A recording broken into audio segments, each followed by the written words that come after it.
Aí, gente, voltamos já no fim de tarde agora aqui, ó. O sol já foi embora. Mas estamos aqui, ó.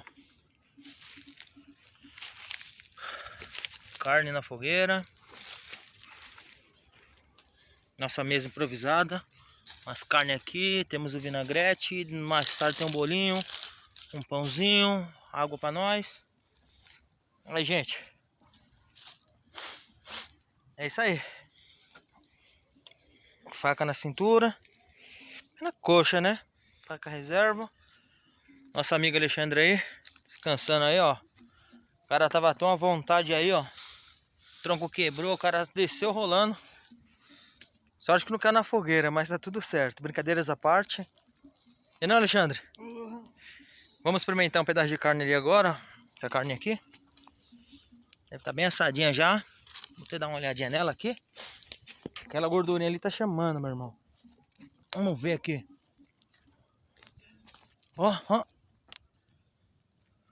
Eita, meu irmão. Glória a Deus. Vou cortar esse bifinho aqui, Alexandre, pra ver como é que tá.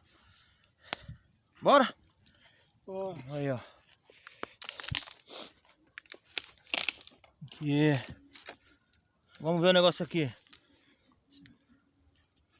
Segura aqui pra mim assim, ó.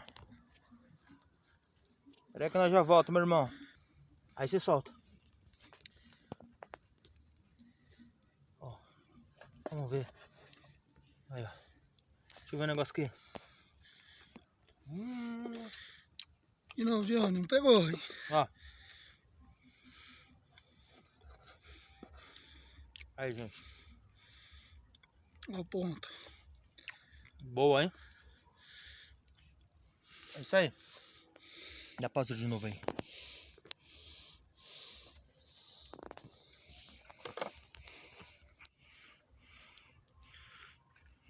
Fazer assim, ó.